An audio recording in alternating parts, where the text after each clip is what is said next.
I always thought Sarah was the kind of woman who'd stay true forever. We'd been married 8 years, built a life in a quiet cul-de-sac with white shutters and a garden she tended religiously. I'm Mark, an accountant by trade, steady, predictable, maybe even boring to some. But Sarah? She was the spark. Blonde curls, a laugh that turned heads, and eyes that could make you feel like the only man alive. I'd met her in college, won her over with bad poetry and persistence, and we'd settled into a rhythm I thought was unbreakable. Until it wasn't. It started with little things. She'd linger after her book club meetings, coming home with flushed cheeks and a distracted smile.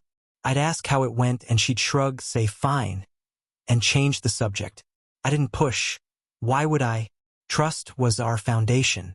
But then the phone calls started.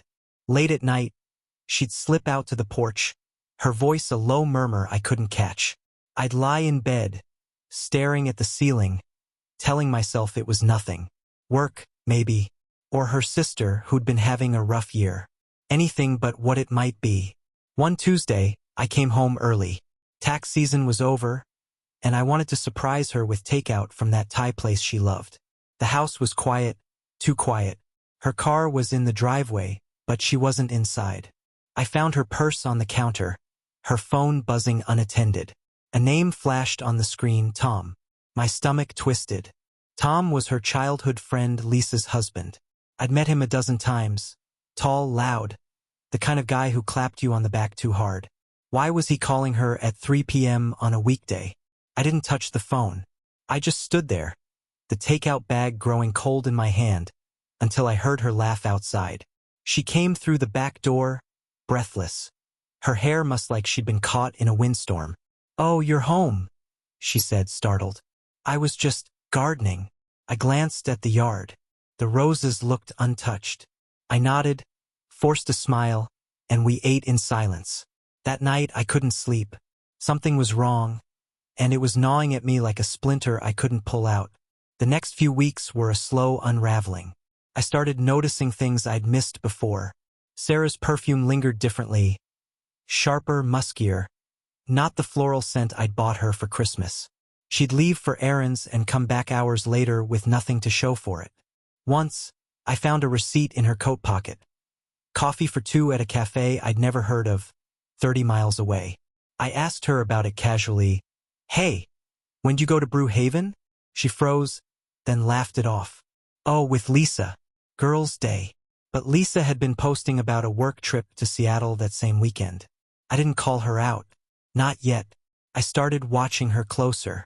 It wasn't jealousy, not at first, just a need to understand. I'd checked the mileage on her car before and after she left.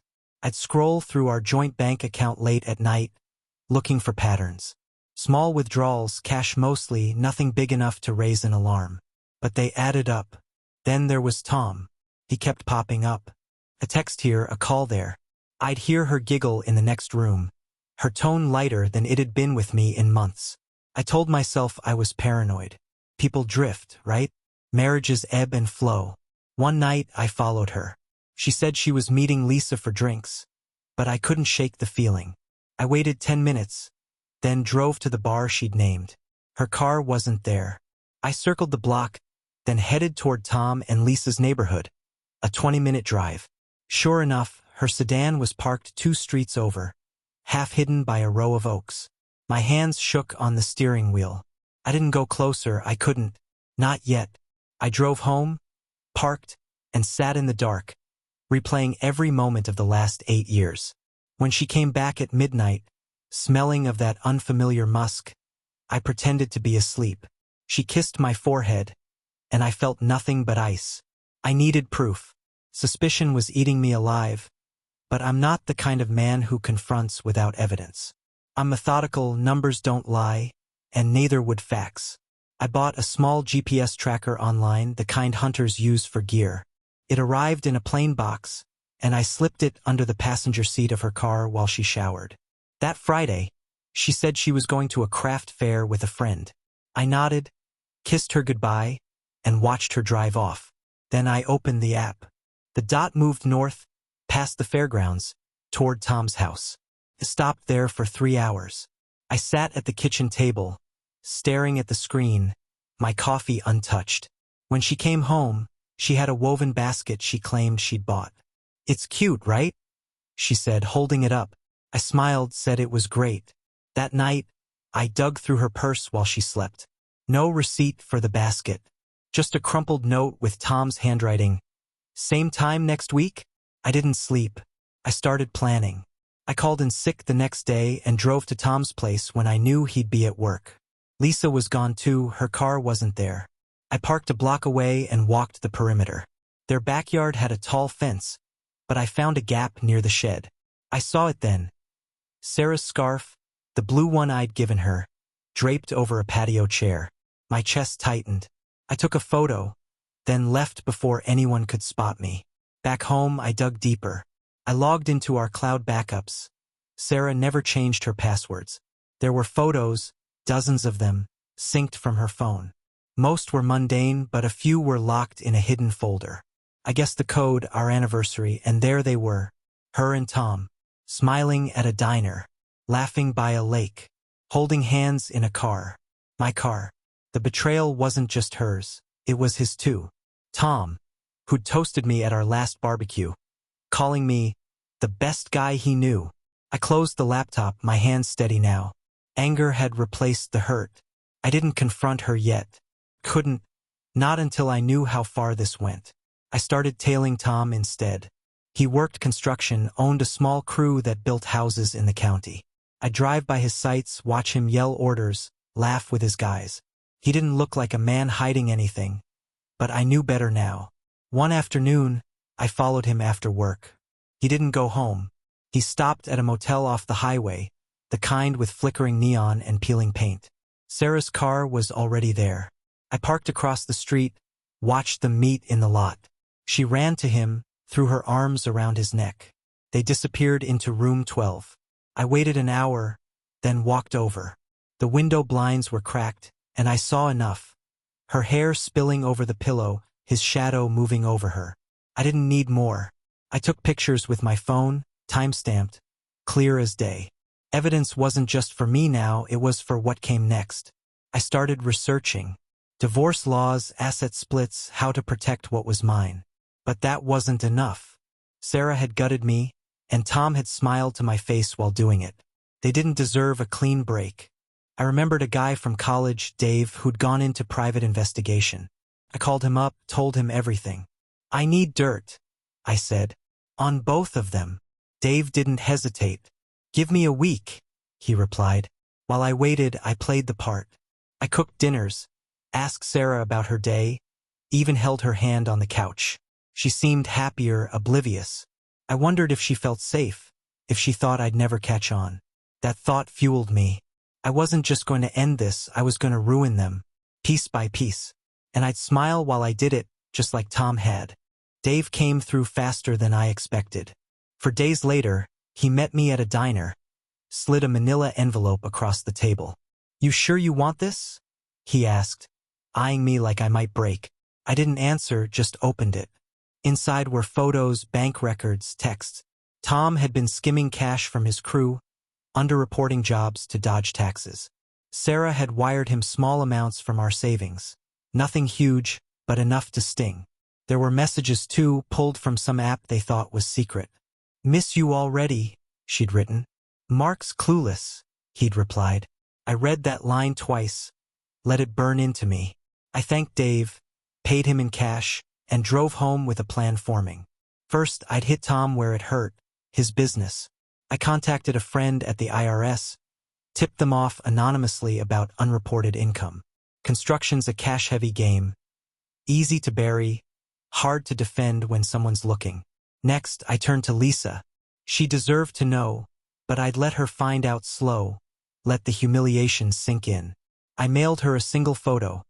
Tom and Sarah at the motel, faces clear, postmarked from out of town, no note. Sarah was trickier. I wanted her to feel trapped before she knew I'd caught her. I started moving money, small transfers to a new account she didn't know about. I canceled her credit cards, claimed fraud when she asked why they stopped working. "Bank glitch," I said, watching her squirm. She couldn't ask Tom for help. Not yet. I cut that lifeline soon enough. That night, she came home late again, humming. I asked where she'd been. Book club? She lied, her eyes darting away. I nodded, poured her wine, and smiled. Inside, I was building something unstoppable. Revenge isn't loud. It's patient. And I had all the time in the world to watch them unravel. The first crack in their world came quietly. I got a call from my IRS friend a week later, not official, just a heads up. Tom's business was under audit. They'd found discrepancies, enough to freeze his accounts while they dug deeper. I pictured him sweating in his truck, barking at lawyers, wondering how it all went south. I didn't smile, not yet. That was just the opening move. Sarah hadn't noticed anything strange, or if she had, she hid it well. She still came home with that distracted glow, still kissed me goodnight like nothing was wrong. It made me sick, but I kept playing along. Lisa was next. The photo I'd mailed her must have landed, because she called Sarah 2 days later. I overheard the conversation from the hallway, Sarah's voice tight and defensive. "No, it's not what you think," she said. "Someone's messing with us." Lisa wasn't buying it. I could tell from the sharp silences. When Sarah hung up, she looked rattled, her hands fidgeting with her necklace. "Everything okay?" I asked, casual as ever. She nodded too fast. "Just, Lisa's upset about something stupid." I let it drop, but I knew the seed was planted. Doubt's a slow poison. I kept tightening the noose. I hired a locksmith, had the house rekeyed while Sarah was out, running errands. When she came back, her key didn't work. She banged on the door, confused, until I let her in. "Weird," I said, scratching my head. "Maybe the lock jammed. I'll get you a new one tomorrow." She bought it, but I saw the flicker of unease. That night, I changed the Wi-Fi password, locked her out of our streaming accounts, little things to fray her nerves. She'd ask, I'd shrug. "Tech's acting up." She stopped asking after a while, but the tension grew. Then I found the burner phone. She'd hidden it in a shoebox under winter scarves. Cheap, prepaid, no contract. The call log was short, just one number over and over. Tom's. Messages too brief but damning. "Need you," one said. "He's still blind," another. I didn't touch it, just photographed everything and put it back. That phone was my ace. I'd use it when the time was right. For now, I let her think she was safe.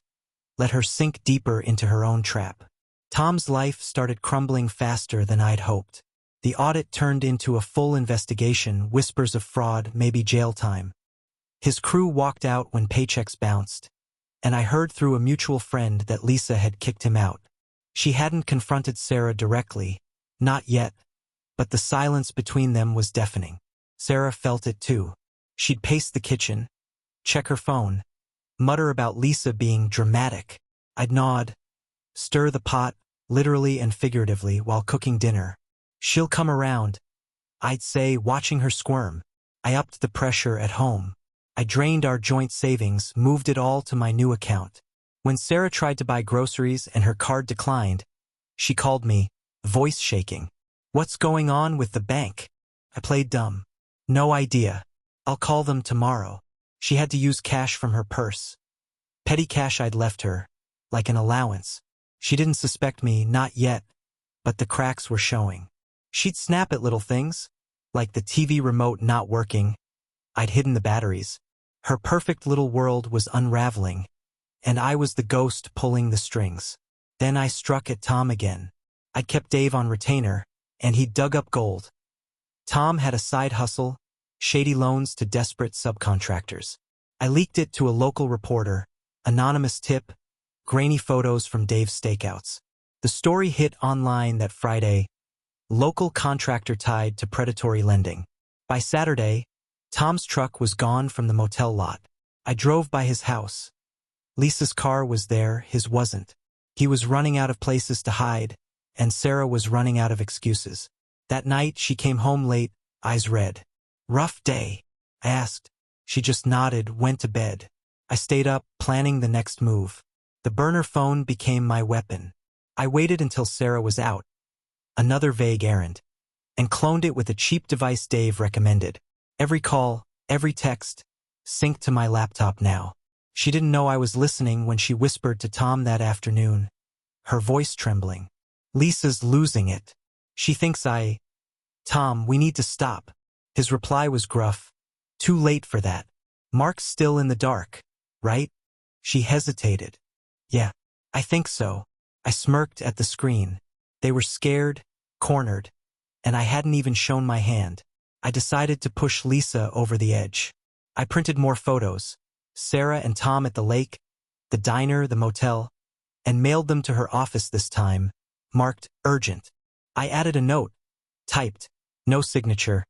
Ask your husband about room 12. She'd see them at work, surrounded by colleagues. No way to hide the humiliation. I pictured her face, the rage, and felt a cold satisfaction. Sarah would feel the fallout soon enough. That evening, Sarah's phone, the real one, lit up with Lisa's name. She didn't answer, just stared at it until it stopped.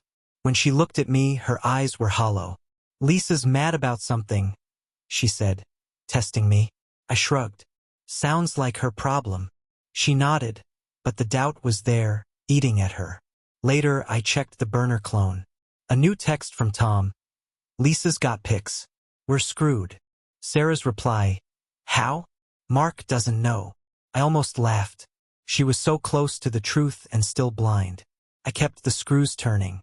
I canceled her car insurance, claimed a billing error when she got pulled over and cited. She came home furious, waving the ticket. Fix this, she snapped. I promised I would, then didn't. Her world was shrinking. Money gone, friends fading, Tom a liability. She started staying home more jumpy, like she sensed the walls closing in. I waited, patient as ever. Lisa finally snapped. She showed up at our house on a rainy Saturday, pounding on the door. I let her in, feigning surprise. Mark, tell me you don't know, she spat, her mascara streaking. Sarah froze in the kitchen doorway, pale as death. Know what? I said, calm, curious. Lisa threw a stack of photos on the table, ones I'd sent plus a few new ones. Sarah and Tom unmistakable. This? Lisa hissed, glaring at Sarah. Your wife and my husband. Sarah stammered. It's not. It's edited. Someone's framing us. Lisa laughed, bitter and sharp. Framing? I saw the motel receipts, Sarah. I'm done. She turned to me, softer now. Mark, I'm so sorry. I nodded, played the shocked husband. I had no idea. Lisa left, slamming the door. Sarah collapsed on the couch, sobbing. Mark, I swear, it's not true. I sat beside her, handed her a tissue. We'll figure it out, I said, my voice steady. Inside, I was buzzing. The mask was still on, but not for long. That night, Tom called the burner. I listened live through the clone. Lisa's filing for divorce, he said, voice ragged. She's got everything. Sarah whispered. What do we do? He didn't answer, just hung up. I watched her from the hallway as she stared at the phone. Lost. She didn't suspect me, not even then. I poured myself a drink. Let the moment settle. The revenge was close now, so close I could taste it. I started the final phase. I contacted a lawyer, drafted papers to lock Sarah out of everything. House, accounts, even her car lease. I didn't file yet, just prepared. I wanted her to feel the drop before she saw the edge. Tom was next. I had Dave plant rumors with his old crew. Tom was snitching to the feds to save himself. Word spread fast. By Monday, his phone was off, his truck gone. He was a ghost and Sarah was alone. Sarah broke the next day. She came to me, eyes wild, clutching the burner phone like it had betrayed her. Mark, I need to tell you something. I sat her down, face blank, waiting. Tom and we got close. Too close. I'm sorry. Her voice cracked, tears spilling. It was a mistake. I let the silence stretch, then asked, how long? She flinched. A few months. It's over now. I nodded, slow, deliberate. Okay, we'll work through it. She looked relieved, grateful even. I wanted to laugh. That night, I moved out quietly while she slept. Took my clothes, my laptop, the essentials. Left a note. Need space. Talk soon. By morning, I was in a hotel, watching the GPS tracker I'd never removed from her car. She drove to Tom's old place, circled the empty lot, then went home. The burner clone pinged, desperate texts to him, no replies. She was unraveling, and I hadn't even dropped the hammer. I met with the lawyer, signed the papers. Divorce, full asset split in my favor, she'd get nothing. I had proof of her draining our savings for Tom, enough to bury her legally. Then I called the locksmith again, changed the house locks one last time. When she got home, she'd be locked out, no key, no warning. I sent Dave to deliver the coup de grace. A package to Tom wherever he'd hold up. Inside, every photo, every text, plus a note. She's yours now. Enjoy the mess. I wanted him to know she was his problem, and his alone. By evening, Sarah called my phone. Frantic. Mark, I can't get in. What's happening? I didn't answer. Let her stew. The revenge wasn't over, it was just beginning. They'd feel it for years. Every step a reminder of what they'd done. And me? I'd watch from a distance, free at last. Sarah's calls kept coming that night, each voicemail more desperate. Mark, please. I don't understand. What's going on? I didn't respond.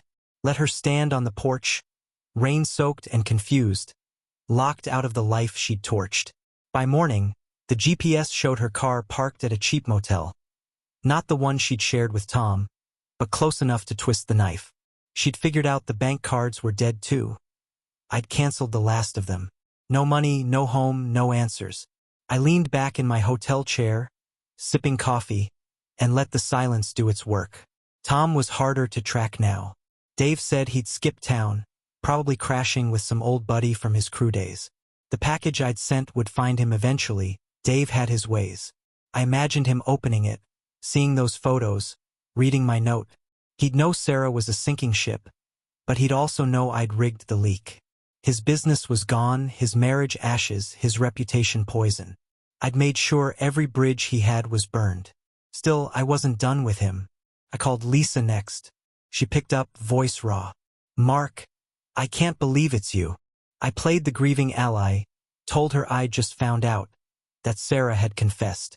I'm so sorry, I said, layering on the hurt.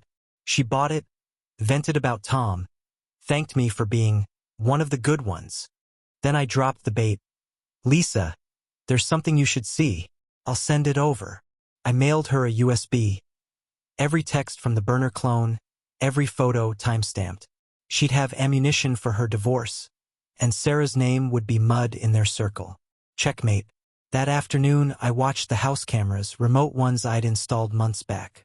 Sarah showed up with a locksmith, tried to get in. He shook his head, pointed at the new ownership papers I'd filed. The house was mine now, legally untouchable. She sat on the steps, head in her hands, then drove off. I didn't feel triumph. Not yet. Just a cold, steady hum. This was justice, piece by piece. The next move was financial ruin. Sarah had no idea I'd been siphoning our assets for weeks, rerouting everything to accounts she couldn't touch. I'd sold her car too, repossessed it through a loophole in the lease she hadn't read.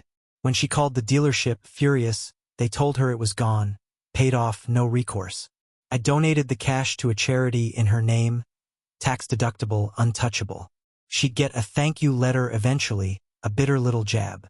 I checked the burner clone. She'd stopped texting Tom. His number was dead now, but she'd left a voicemail for her sister, begging for a loan. Mark's lost it, she said, voice shaking. He's punishing me. Her sister didn't call back. I'd already reached out, sent her a few choice photos, let her draw her own conclusions. Family was Sarah's last lifeline, and I'd cut it clean. She was alone now, drifting in the wreckage I'd made. Tom surfaced 2 days later. Dave tracked him to a dive bar an hour north, drowning his sorrows. I had Dave slip the bartender a tip, spike Tom's drink with something to loosen his tongue, then record it. The audio came back gold. Tom ranting about Sarah, calling her needy, blaming her for his downfall. Should have stayed with Lisa, he slurred. I edited the clip, sent it to Sarah's old email. She'd check it eventually. Let her hear how her lover saw her now. A burden, a mistake. I wasn't just breaking them apart, I was breaking them down. Sarah's motel stay wouldn't last. She had no cash, no job, no allies. Tom was a fugitive from his own life, hiding from creditors and cops. I'd stripped them bare, but the real cruelty was still coming. They'd built their betrayal on lies. I'd build their punishment on truth, sharp and unrelenting. Sarah hit bottom a week later. The motel kicked her out, card declined, no payment. The GPS showed her car bouncing between parking lots, sleeping rough. I hacked her social media, old passwords never changed, and posted a vague, pitiful status from her account. Lost everything. Don't know where to turn. Her friends saw it, commented condolences, but no one offered help. They'd all gotten Lisa's version by now, the USB I'd sent rippling through their circle.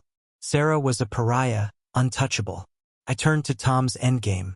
His construction crew had scattered, but a few stayed loyal, guys he'd owed money.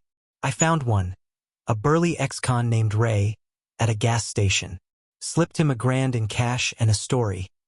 Tom's ratting you out to the feds to save his skin. Ray's eyes narrowed. He didn't ask questions. I'll handle it, he grunted. I didn't care how, just knew Tom would feel it. A day later, Dave sent a photo. Tom's truck, windows smashed, parked crooked in a ditch. Ray had delivered. Sarah called me again, a payphone this time. Mark, please, I'm sorry. I'll do anything. Her voice was small, broken. I let her talk, then said, you made your choice. Live with it. Hung up. She'd think I was done, that this was the end. She was wrong. I kept one last card. The house. I listed it for sale, dirt cheap, to a flipper who'd gut it. Every memory she had, our kitchen, her garden, would be razed. I mailed her the listing. No note, just the address and sold in red ink. That night, I slept soundly, the first time in months. The revenge wasn't loud or messy. It was surgical, relentless. They'd feel it in their bones. Every day a reminder of what they'd thrown away. I wasn't finished, but the end was close. One final twist and they'd never recover. Tom's reckoning came fast. Ray and his buddies didn't just trash the truck. They found him. Dave sent me a grainy video from a burner phone. Tom, bruised and limping, begging outside a warehouse. I didn't snitch, I swear, he yelled. But Ray wasn't listening. They left him there, broken, no wallet, no keys. I mailed the clip to Sarah's sister with a note. This is who she picked. Let her family see the wreckage up close. Tom wouldn't die. I'm not that kind of man, but he'd wish he had. Sarah tried clawing back. She showed up at my hotel, tracked me somehow, banging on the door. Mark, let me explain. I didn't open it, just watched through the peephole as security dragged her out. She looked gaunt, hair tangled, a shadow of the woman I'd loved. I called the cops after, filed a restraining order. She'd get the papers soon, no contact, no appeal. Her last bridge to me burned. Then I hit them together. I'd kept screenshots of their burner texts, the ones where they mocked me, planned their trysts.